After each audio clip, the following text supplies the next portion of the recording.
Brain flaws create dangerous loopholes in our decision-making every day. The effects range from business to government to healthcare to personal relationships. But even worse, other people can use these flaws to exploit you in various situations. And this can lead to consequences, like losing thousands of dollars, your livelihood, and even your life. Knowing these flaws and how they work will help you guard against their dangers. These brain flaws were studied by Nobel-winning economist and one of the fathers of behavior economics, Daniel Kahneman, and his colleague Amos Tversky.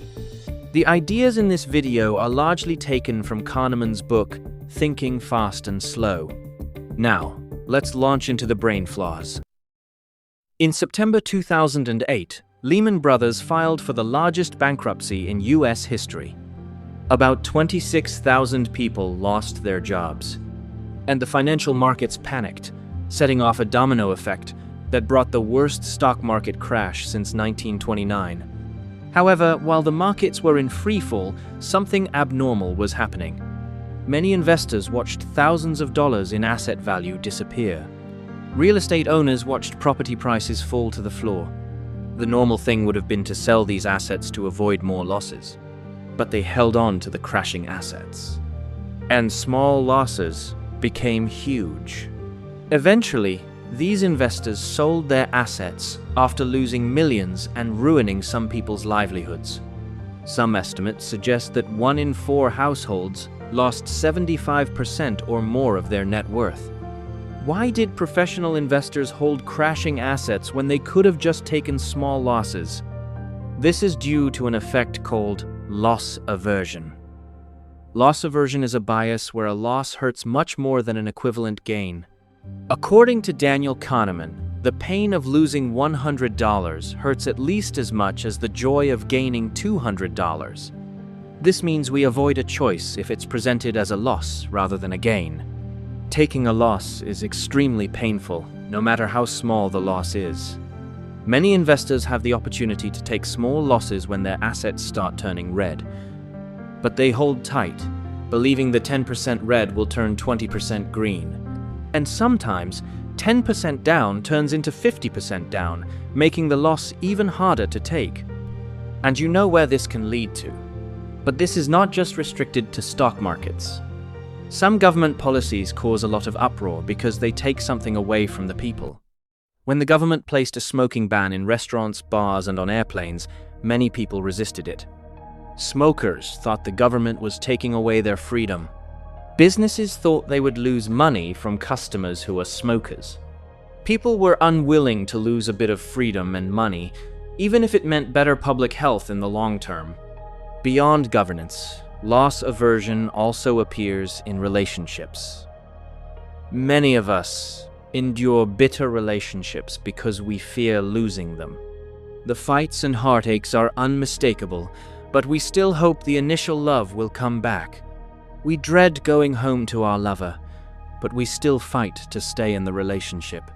After all, a relationship hasn't failed until it's officially over, right? So, we soldier on for years before the relationship finally breaks down. For most people, the pain of losing a current relationship outweighs the potential joy of a future one. When we're in a losing situation, we need to study the trend carefully. If the trend points to more losses, taking the small loss is a gain compared to a bigger loss. Of course, that's easier said than done.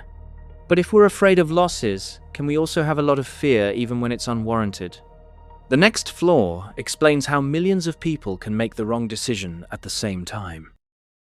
On the 12th of June 2025, Air India Flight 171 crashed just 32 seconds after taking off from India, killing 270 people.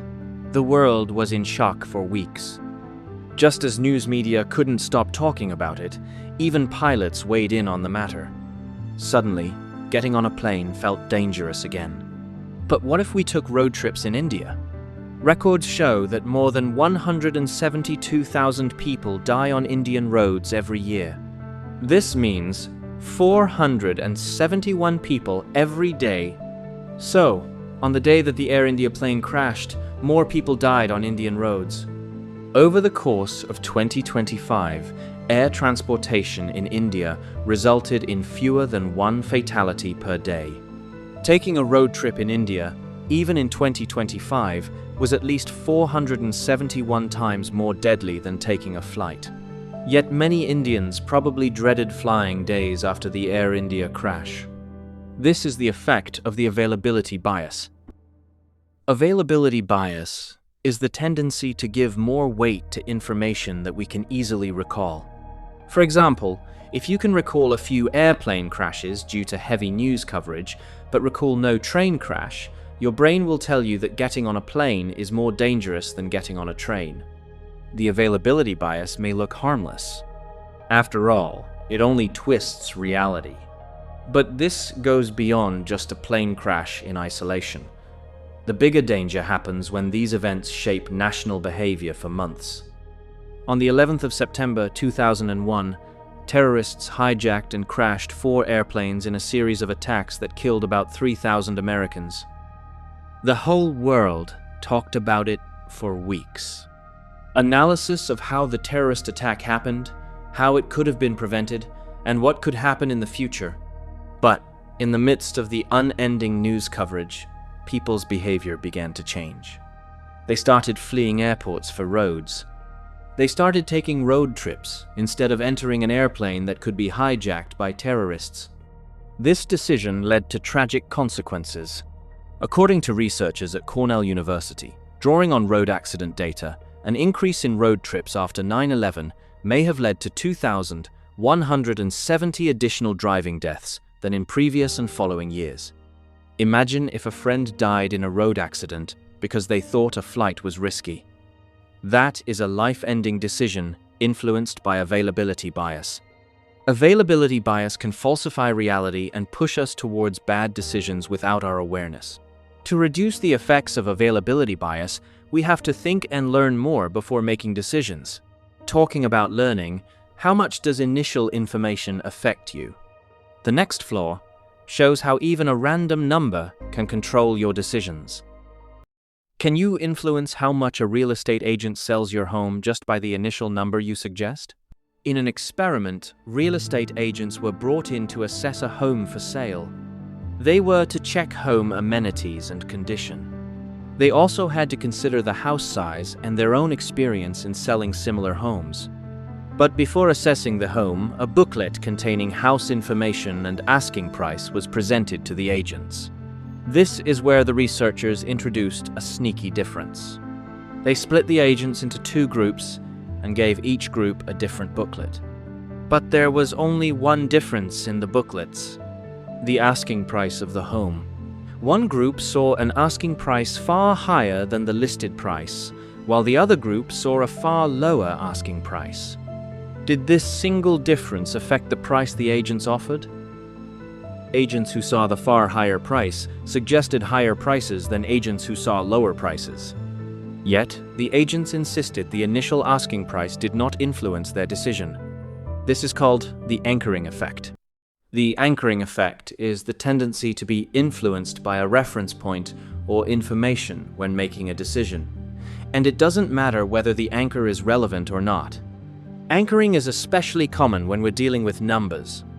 When a number is thrown at us, it affects our decisions, whether we think about the number or not. And this effect continues to work even when we move away from businesses like real estate to passion projects like saving the ocean. Will environmentalists donate differently because of an arbitrary number thrown at them? Researchers sought to answer this question and presented a situation to environmentalists. Oil tankers have spilled so much oil into the Pacific Ocean that the ocean needs a cleanup to save 50,000 seabirds. How much were they willing to donate for the cleanup work? Researchers split the participants into 3 groups. One group had no anchor. The other group was anchored with, "Would you be willing to pay $5?" while the last group was anchored with $400. The result was powerful. Without an anchor, participants were willing to pay an average of $64. With an anchor of $5, the amount went down to $20. But with an anchor of $400, the amount shot up to $143. People passionate about the same cause were willing to donate differently because of an arbitrary number thrown at them. The anchoring effect is so powerful that it can make you thousands of dollars richer or poorer every year, depending on which side you are on. This is why stores place fake original prices beside discounted prices. The $1,000 original price is an anchor to make $700 look cheap. But what if you receive a nasty anchor during a negotiation? The number is so unreasonable that it pisses you off right away. Kahneman advises against returning with a nasty counteroffer. According to him, you should make a scene, storm out or threaten to do so, and make it clear, to yourself as well as to the other side, that you will not continue the negotiation with that number on the table. You can lower the power of the anchoring effect by thinking more about the number presented to you. That said, does the format in which information is presented affect our decisions? Let's find out in the next flaw. Organ donation can save many lives. For example, a single deceased donor can save up to 8 lives through different organs. So, people involved in accidental death have an opportunity to save more lives. Because of this, many countries ask their citizens to grant or refuse permission in the event of their death. In normal circumstances, the rate of organ donation should reflect the number of willing donors. But this did not happen, at least in European countries. As of 2003, the rate of organ donation in Sweden was 86%, but only 4% in Denmark. The rate of organ donation in Austria was close to 100%, but only 12% in Germany. How can neighboring countries with similar cultures have such a huge difference in organ donation rates? Turns out the difference wasn't in people's willingness, but in how the request was framed. In high donation countries, there was an opt-out form that required individuals to check a box to opt out of organ donation. However, in low donation countries, individuals had to check a box to opt in for organ donation. One thing stayed constant across the 4 countries: people rarely checked the box. This is evidence of the framing effect. The framing effect is the tendency to act based on how information is presented rather than on reality. This means that our choices can differ if the same situation is framed differently. But beyond our own choices to donate organs, framing can also affect how doctors make decisions about patient care. Doctors often determine treatment options and medications for a condition. And most of us believe that doctors only consider how effective a treatment is before recommending it. Does that belief stand in the face of scrutiny? In an experiment at Harvard Medical School, Amos Tversky asked 2 groups of physicians to choose between surgery and radiation for lung cancer. While surgery is riskier in the short term, it has a much higher 5-year survival rate. But while presenting the options, Amos framed the surgery statistics differently to the physicians as follows. 1. The 1-month survival rate is 90%. 2. There is 10% mortality in the first month. Among physicians who saw the first frame, 84% chose surgery. However, that number dropped to 50% for physicians who saw the second frame. The framing effect is so powerful that even physicians at a top university fell for it. The doctors could have reframed the negative into a positive, but that takes mental effort that we're often unwilling to commit. The effects of framing range from government policies to healthcare systems. People making decisions for millions of people can be influenced by solutions that are framed to look good but are bad in reality. But while framing is about presenting information, the next flaw is about our confidence in predicting events. Are people likely to revise their own predictions of an event after the event occurs? This was the question Baruch Fishoff and Ruth Bath set out to answer. In 1972, Richard Nixon, the American president at the time, planned to visit China and the Soviet Union. What are the possible outcomes of these visits? Fishoff and Bath conducted a survey in which participants rated the chances of 15 possible outcomes. After Nixon's visits, these people were told to recall their earlier predictions. Something surprising happened. Participants forgot their previous predictions quickly. They assigned higher probabilities to events that had already occurred and lower probabilities to events that hadn't occurred. In other words, they revised their own predictions to fit events that already occurred. This is a case of hindsight bias. Hindsight bias is the tendency, after an event has occurred, to believe that it was more predictable than it actually was. It's also called the "I knew it all along" bias. Once this bias kicks in, we also start believing that we could predict the future more accurately. After the 9/11 attacks, a lot of information came out about the intelligence gathered by the CIA before the attacks. The information was presented in ways that made the 9/11 attack seem predictable from the outset, and the CIA looked negligent in preventing the attack. For example, the CIA director brought the information about a possible attack to the National Security Advisor instead of President George Bush. Why didn't the CIA director just go to the president? The editor of the Washington Post reacted, "It seems to me elementary that if you've got the story that's going to dominate history, you might as well go right to the president." But here's the problem. How could the CIA director have known the event was going to dominate history? When a business fails, people analyze all their past decisions and conclude that failure was obvious all along. When a business succeeds, they conclude that success was obvious all along because of its decisions. We forget businesses that had similar strategies and got different results. According to Kahneman, we can know something if it is both true and knowable.